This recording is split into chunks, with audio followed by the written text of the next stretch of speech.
अभी तक हमने नाम्बू-गोटो एक्शन को लिखा है और इसकी बाउंड्री कंडीशंस को स्टडी किया है और इसके अलावा उसकी इक्वेशंस ऑफ मोशन को स्टडी किया है।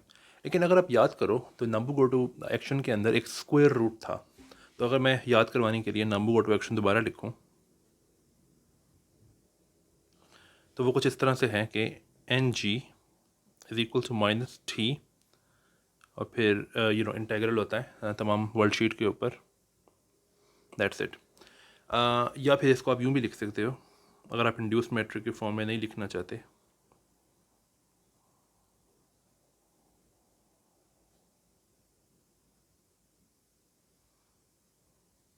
तो इन दोनों फॉर्म्स के अंदर एक स्क्वायर रूट मौजूद है, राइट। तो इस तरह की डिफ़िकल्टी हमें हमें उस एक्शन में भी मिली थी जो कि पॉइंट पार्टिकल का एक्शन था। अगर आप याद करो तो पार्टिकल का एक्शन था, पॉइंट पार्टिकल का एक्शन जो था वो इस तरह से था कि माइनस एम और यहाँ पे डी एस था, लेकिन उसको हम यूँ लिख सकते हैं, सॉरी डी था, वो इसको हम यूँ लिख सकते हैं कि minus eta mu new x mu dot and x new dot, और ये सारे का सारा जो इंटेग्रल हो रहा है वो डी टॉ पे है, राइट। सो इसको आप यूँ भी लिख सकते हो।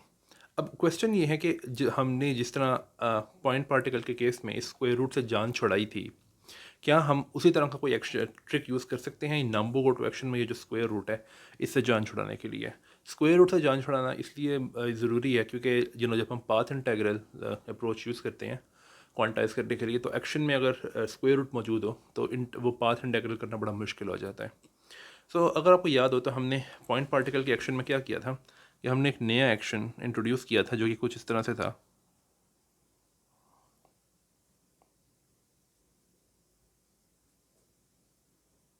जहाँ पे ये ई जो है ये एक नई फील्ड थी और बाद में हमने ये देखा था कि it's like one dimensional quantum gravity. ये हमने पिछली वीडियोस में देखा था। तो अब क्वेश्चन ये है कि क्या यू नो मैं स्ट्रिंग के केस में भी कुछ ऐसा ही कर सकता हूँ? क्या मैं two dimensional quantum gravity like कोई चीज़ लेकर आ सकता हूँ इसके अंदर? और ये उसमें ऑब्वियसली एक नई फील्ड लाने की ज़रूरत होगी जो कि मैट्रिक टेंसर इटसेल्फ होगा। तो इसका आंसर है कि यस। जिस तरह से मैंने रेड कलर में एक्शन लिखा हुआ है इस तरह का एक्शन नाम्बू-गोटो एक्शन के इक्विवेलेंट भी लिखा जा सकता है, जिसमें स्क्वायर रूट नहीं होगा और इसमें एक एडिशनल फील्ड होगी, जिस तरह पॉइंट पार्टिकल के एक्शन में जो एडिशनल फील्ड थी जिसको मैंने आइन बाइन कहा था जो कि ई है वो मौजूद थी। उस एक्शन को हम कहते हैं पॉलीएकॉव एक्शन। एस पी, अब एस पी का मतलब अब से पॉलीएकॉव एक्शन होगा। पॉलीएकॉव एक्शन कुछ यूँ है, it's minus T by two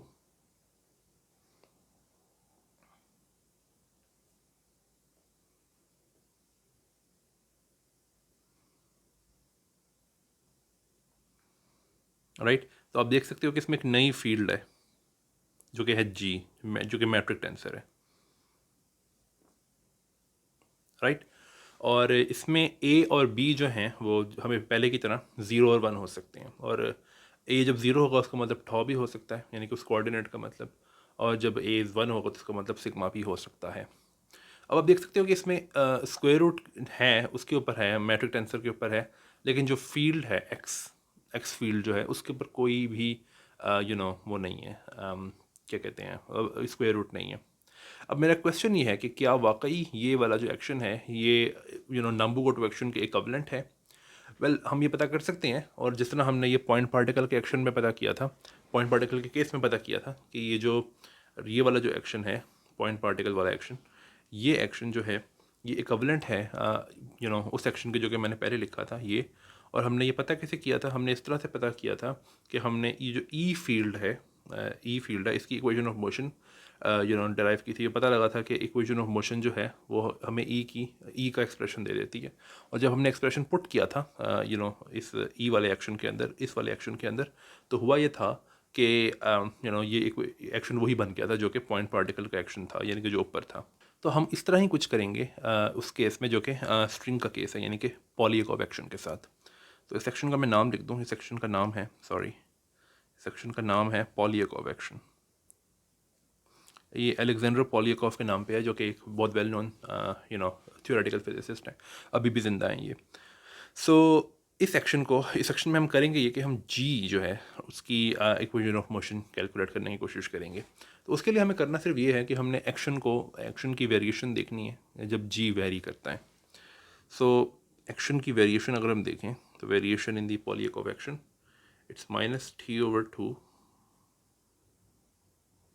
और हमें बाद में करना ये है कि उस वेरिएशन को ज़ीरो पुट करना है, जो कि प्रिंसिपल ऑफ एक्सट्रीम एक्शन वाला जो प्रिंसिपल है उसके तहत।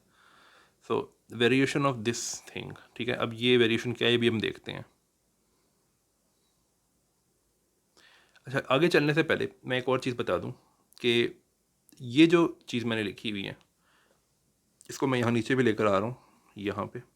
सो मैं इसकी बात कर रहा हूँ, ठीक है। अगर आप याद करो नाम्बू-कोटवैक्शन से, तो ये कुछ भी नहीं है सिवाय इंड्यूस्ड मैट्रिक के, ठीक है।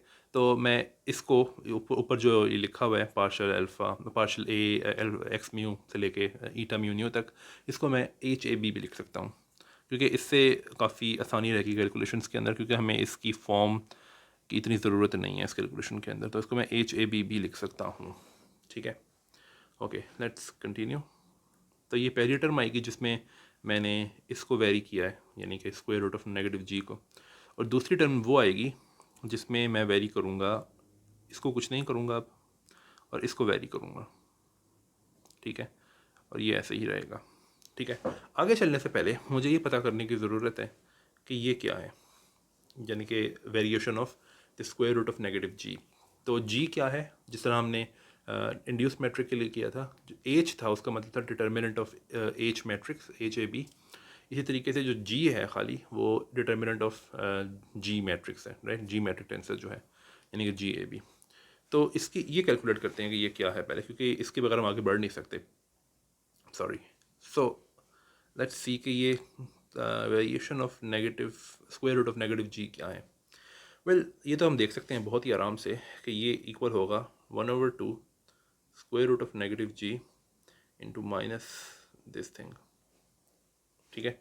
ये बिल्कुल आप सिंपल कैलकुलस की जो आइडेंटिटीज है वो लगा के ये कर सकते हो। सो अब अभी भी हमें ये पता करने की ज़रूरत है कि what is, I am sorry, अभी भी हमें ये पता करने की ज़रूरत है कि व्हाट इज़ दिस थिंग, यानी कि what is the variation of the determinant of G, ठीक है। तो इसके लिए हम एक फार्मूला यूज़ करते हैं जिसको हम कहते हैं जैकबीज formula.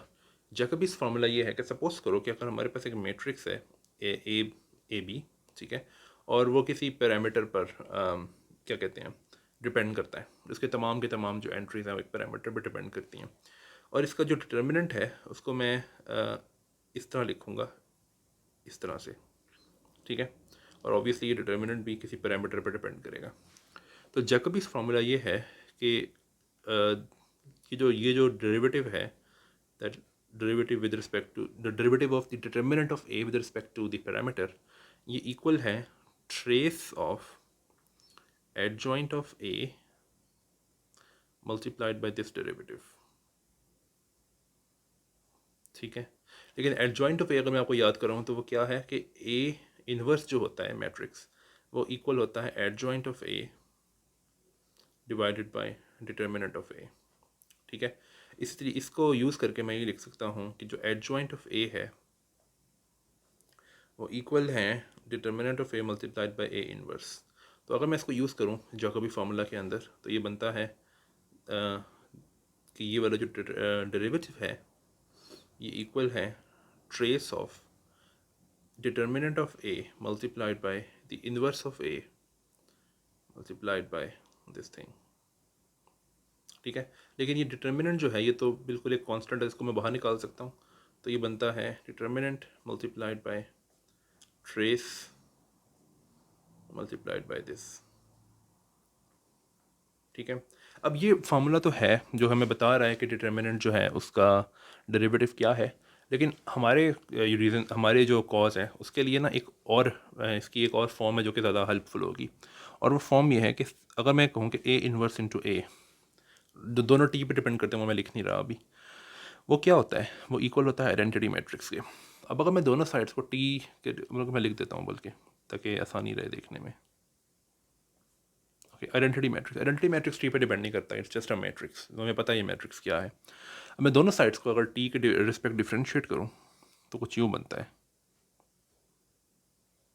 Times A, well obviously T पे डिपेंड करता है, plus A inverse times this thing is equal to identity matrix. अब हमारे पास जो ऊपर एक्सप्रेशन मौजूद है ये, वो दरअसल ये है। तो इसके लिए अगर मैं सॉल्व करूँ तो मुझे ये मिलता है, ये जो डेरिवेटिव लेने के बाद जो है ये राइट हैंड साइड ज़ीरो हो जाएगी, आइडेंटिटी मैट्रिक्स नहीं आएगा, बिकॉज आइडेंटिटी मैट्रिक्स पे डिपेंड नहीं करता। तो अब अगर मैं इसके लिए सॉल्व करूँ, ये जो हाईलाइटेड है, तो मुझे कुछ यूँ मिलता है, it's minus D inverse times A. Obviously ये भी टी पे डिपेंड करता है। तो इसका मतलब है कि मुझे एक माइनस साइन मिलेगा अगर मैं इसका एक्सप्रेशन पुट करूँ। तो मैं इसको हटाकर ये लिख सकता हूँ और माइनस साइन को मैं बाहर निकाल लेता हूँ।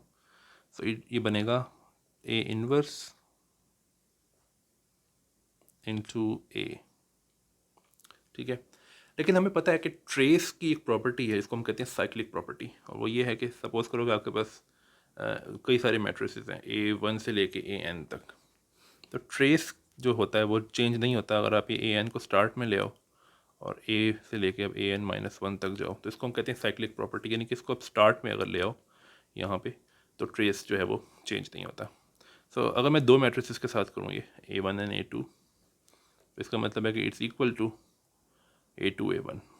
ठीक है, तो यहाँ पे हो क्या रहा है कि ये दो मैट्रिसेस हैं, एक ये और एक ये। अगर आप एक मैट्रिक्स का डिटर्मिनेंट इसका डेरिवेटिव भी लोगे तो वो मैट्रिक्स ही होगा।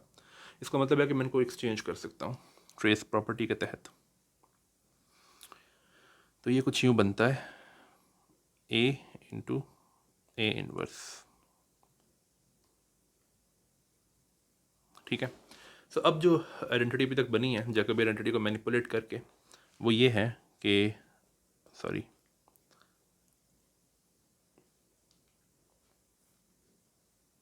ये चीज़ जो है ये इक्वल है minus the determinant multiplied by the trace of A multiplied by the derivative of A inverse। ठीक है, अब अगर मैं इसको डिफरेंशियल में ट्रांसफॉर्म कर दूँ, यानी कि dt से जान छुड़ा लूँ मैं, तो मैं इसको डिफरेंशियल के फॉर्म में यूँ लिख सकता हूँ, बल्कि मैं अब ये t हटाने लगा हूँ, उसकी ज़रूरत नहीं है अब, माइनस a, और जहाँ पे a आए उसका a बार आए इसका मतलब है कि डिटर्मिनेंट है, ट्रेस ऑफ a, और यहाँ पे अब ये आना चाहिए, यानी कि चेंज इन A इनवर्स। अब A जो है वो कोई भी मैट्रिक्स हो सकता है। अब मैं A को रखने लगा हूँ G, A जो है ये है G और हमें पता है कि जो G इनवर्स A होता है वो दरअसल इक्वल होता है, G इनवर्स जो होता है वो दरअसल इक्वल होता है ये G के, यानी कि ऊपर अगर हो जाए इंट्रेसिस तो वो उसका इन्वर्स होता है। ठीक है, अच्छा इसको ऐसे लिख सकते हैं। सो इसका मतलब ये है कि मैं ये लिख सकता हूँ कि दी ऊपर वाली आइडेंटिटी लगा के जो ब्लू कलर में लिखी हुई है कि change in the determinant of G, but उसके लिए हमने खाली G लिखा हुआ है, बल्कि अभी मैं चलो ऐसे लिखता हूँ, बाद में मैं इसको हटा दूंगा ये बार्स इसी वजह से। द ट्रेस ऑफ A जो कि G है and change in G inverse.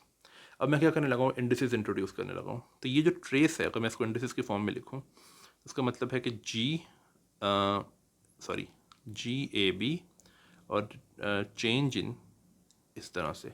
अभी देखो ये दोनों इंडिसेस जो हैं ये सेम है, जिसका मतलब है कि मैं ट्रेस ले रहा हूँ, राइट, क्योंकि ट्रेस का मतलब ये होता है कि अगर आपके पास एक मैट्रिक्स है उसके एक रो और कॉलम को इक्वल करो, यानी कि डायगोनल एंट्रीज इन पर सम कर दो, तो A और B दोनों पे सम हो रहा है, तो इसको ट्रेस को मैं ऐसे लिख सकता हूँ। और माइनस, और अब मुझे ये बार्स लगाने की ज़रूरत नहीं है डिटर्मिनेंट बताने के लिए, क्योंकि अगर मैं खाली G लिखूँ उसका मतलब है डिटर्मिनेंट, राइट। तो हमने ये कैलकुलेट कर लिया है अब जैकबीज फार्मूला को यूज़ करके, जैकबीज आइडेंटिटी को यूज़ करके। अब हम ये इसको यूज़ करेंगे पीछे जाके जहाँ पे हमने छोड़ा था यहाँ पे, तो हमने ये देख लिया है ये इक्वल है minus G into this thing, so it's minus G into this whole thing.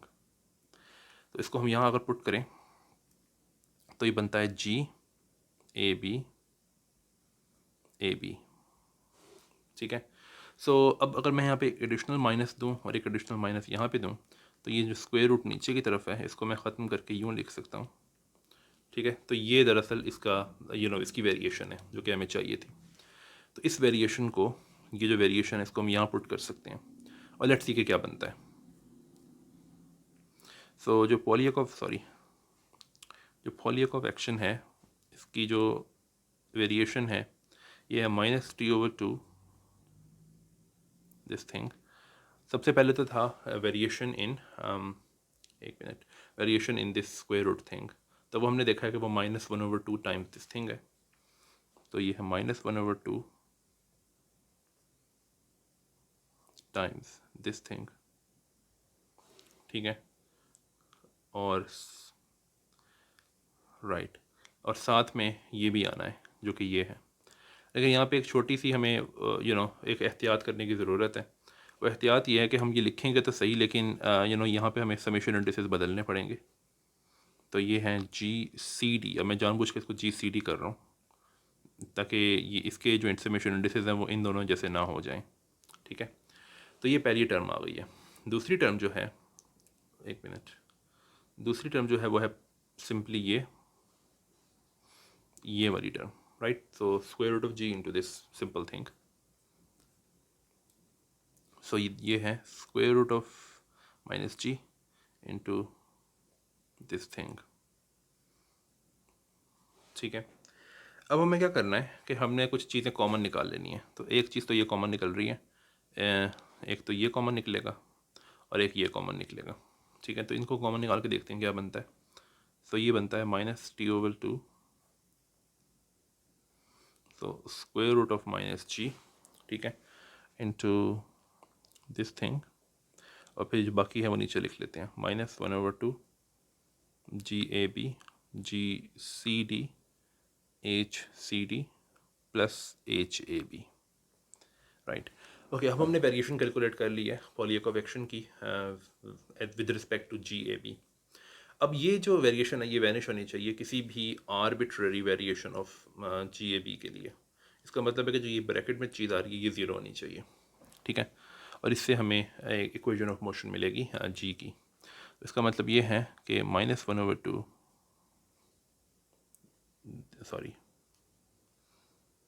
GCD HCD plus HAB equals to zero. इसका ये मतलब है कि GAB is 2 times HAB divided by GCD HCD। लेकिन ये जो है ये सोल्यूशन नहीं है GAB की, because GAB left hand side पे तो है लेकिन राइट हैंड साइड पे इसका इन्वर्स भी है, तो ये सोल्यूशन नहीं है, राइट। लेकिन हम ये देखेंगे कि हम G की यूनिक सोल्यूशन नहीं निकाल सकते, इसके बारे में हम बात करेंगे बाद में। लेकिन यहाँ पे हमें अभी ये सिर्फ ये शो करना है कि ये जो एक्शन है पॉलीएकॉफ एक्शन ये नाम्बुगोड एक्शन के इक्विवेलेंट है। तो उसके लिए हमें इसको एग्जैक्टली सॉल्व करने की ज़रूरत नहीं है। लेकिन आप ये बात याद रखो कि ये जो GCD है ये चूँकि एक फील्ड है ये वर्ल्ड शीट के ऊपर, तो ये सिग्मा ज़ीरो और सिग्मा वन दोनों पे डिपेंड करेगी। और अगर मैं सिर्फ सिग्मा लिखूँ, सिग्मा ए लिख लूँ या फिर सिर्फ सिग्मा लिखूँ, उसका मतलब ये है कि ये टॉ और सिग्मा या फिर सिग्मा नॉट और सिग्मा दोनों पे डिपेंड करती है। तो ये थोड़ी एम्बिगुअस नोटेशन है, लेकिन इसे कंफ्यूज नहीं होना, ठीक है। और जो HCD है ऑब्वियसली वो भी एक फील्ड है, राइट, वो भी डिपेंड करती है दोनों सिग्मा नॉट और सिग्मा वन के ऊपर, जिसका मतलब है सिर्फ सिग्मा के ऊपर, क्योंकि सिग्मा के अंदर दोनों हैं।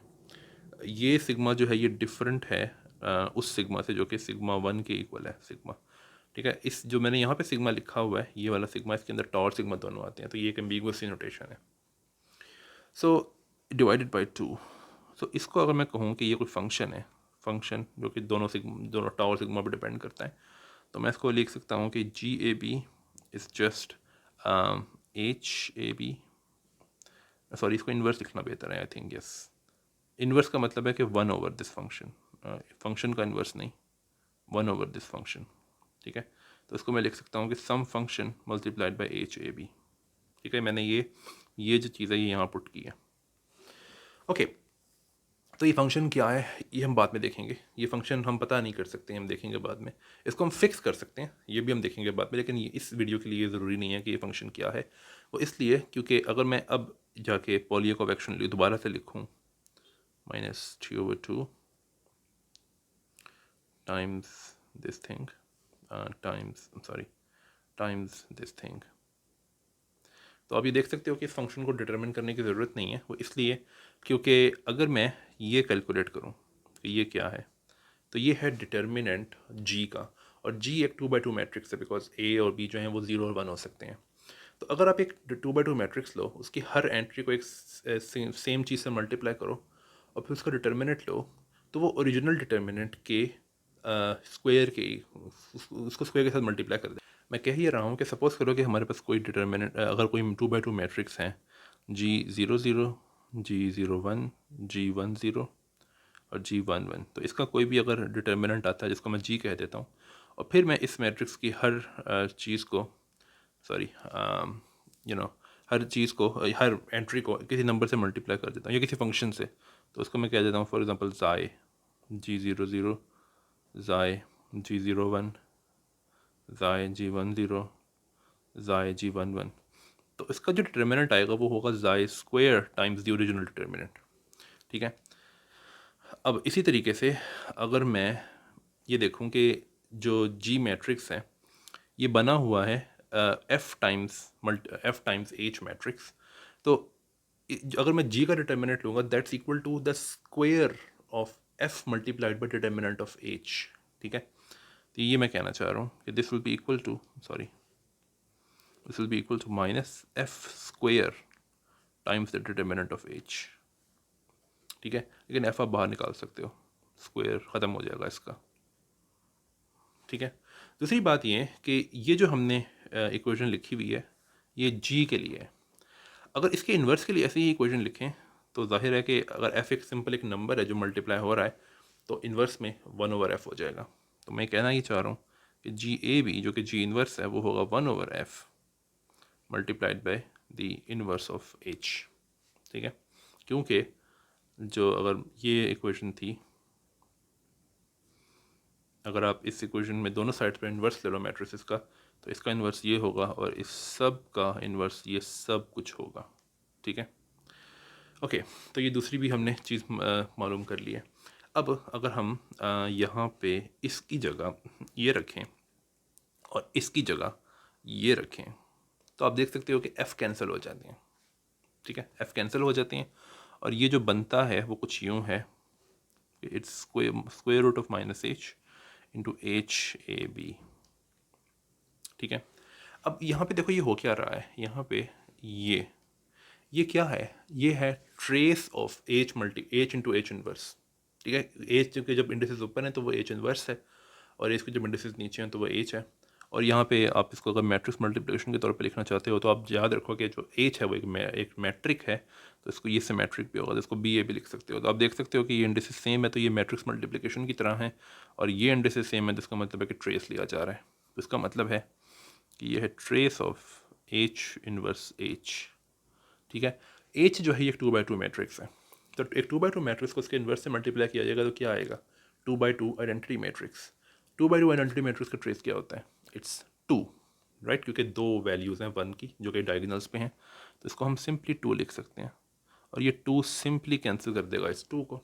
ठीक है, तो ये बनेगा कुछ इस तरह से minus T, but this is exactly the Nambu Goto action. ठीक है, तो हमने ये पता कर लिया है कि जो पॉलीएकॉव एक्शन है वो एग्जैक्टली इक्वल है नाम्बुगोटो एक्शन के। क्लासिकली, मैं अभी क्वांटम मैकेनिक्स की बात नहीं कर रहा, क्लासिकली अगर हम जी के लिए जो जी एक नई फील्ड है उसकी इक्वेशन ऑफ मोशन जो है वो पुट कर दें एक्शन के अंदर। लेकिन अब ये बात गौर से देखो कि ये एफ़ जो है ये कैंसिल हो गया, तो हमें पता करने की ज़रूरत नहीं है कि एफ़ क्या है। हमने जी को एग्जैक्टली पता नहीं किया है कि वो क्या है। ठीक है, हमने सिर्फ ये पता किया है कि it's some function multiplied by H A B, that's it. लेकिन वो फंक्शन हमें डिटरमिन करने की ज़रूरत नहीं रही, बिकॉज फंक्शन जो है वो कैंसिल हो जाता है।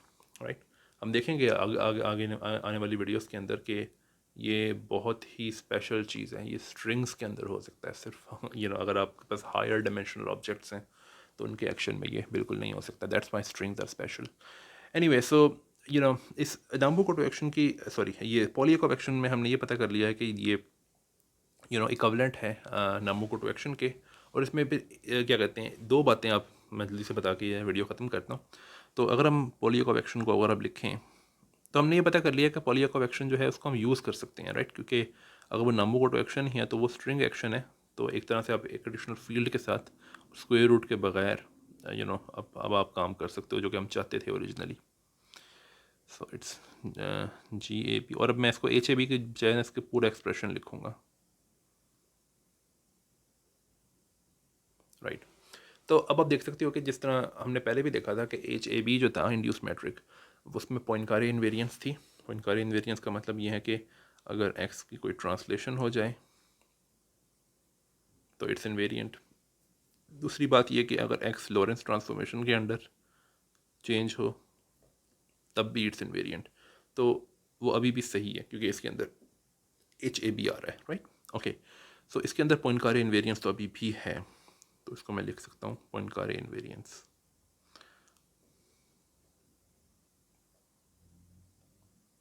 दूसरी एक प्रॉपर्टी जो कि इस सेक्शन की है, जो कि बहुत ज़रूरी प्रॉपर्टी है, इतनी इंपॉर्टेंट प्रॉपर्टी है कि स्ट्रिंग थ्योरी के जो कई सारे कोर्सेज हैं उनको आप इस तरह देख सकते हो कि वो उस प्रॉपर्टी के कॉन्सिक्वेंसेस को स्टडी करने की के कोर्सेज हैं सारे के सारे।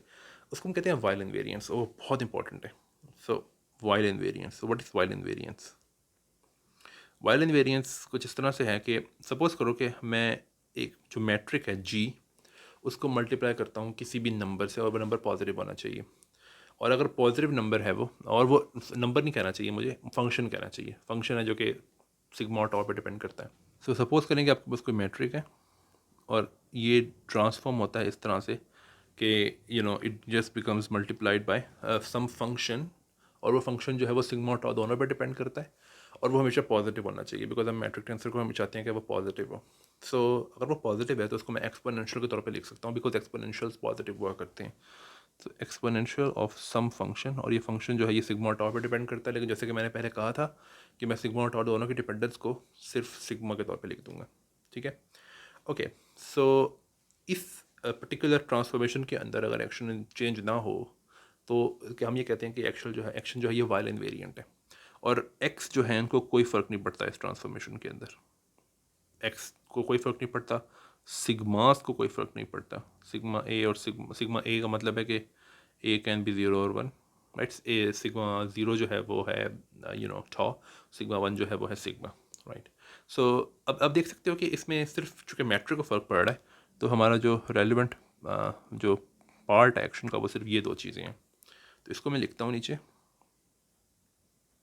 और देखते हैं कि क्या इनको कुछ फ़र्क पड़ता है वाइल ट्रांसफॉर्मेशन से।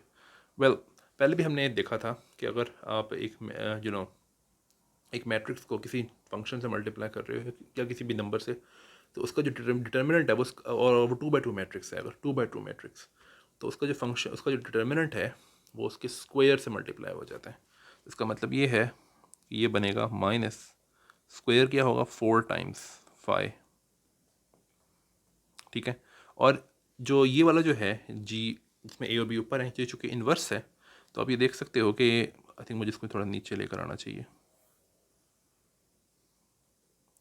राइट। तो चूँकि ये इन्वर्स है तो मैं ये लिख सकता हूँ कि GAB इसके इन्वर्स से मल्टीप्लाई होगा, जो कि है ये, ठीक है। तो ये बहुत ज़रूरी बात थी, तो इसको मैं यूँ भी लिख सकता हूँ मल्टीप्लाइड बाय, तो ये इसकी ट्रांसफॉर्मेशन है सेकंड पहले फैक्टर की, GAB। लेकिन अब ये जो स्क्वायर रूट के अंदर e⁴ से 5 है, इसको अगर मैं बाहर लाऊंगा तो ये बनेगा ये, और ये तो खैर है ही बाहर, और आप देख सकते हो बहुत सिंपली कि ये कैंसिल हो जाता है इससे, राइट।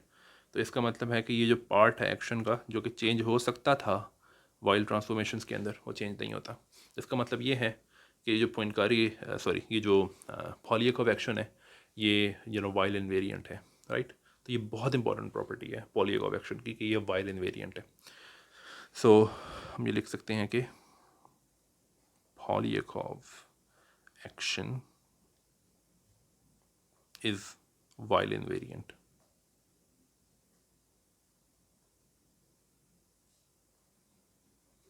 राइट। सो हमने इस वीडियो में पॉलीएकोव एक्शन को इंट्रोड्यूस किया है और ये शो किया है कि वह नामोगोटो एक्शन के इक्विवेलेंट है। अगर हम क्लासिकली अगर हम जो इसमें एक्स्ट्रा फील्ड आ रही है जी, उसकी इक्वेशन ऑफ मोशन को यूज़ करें, और हालांकि हम जी को एग्जैक्टली डिटरमिन नहीं कर सके थे, दूसरी बात ये कि हमने ये शो किया कि पॉलीएकोव एक्शन जो है वो पोइनकारी इन्वेरिएंट है, और एक नई तरह की इन्वेरिएंस हमने देखी है सेक्शन के अंदर जिसको हम वाइल इन्वेरिएंस कहते हैं.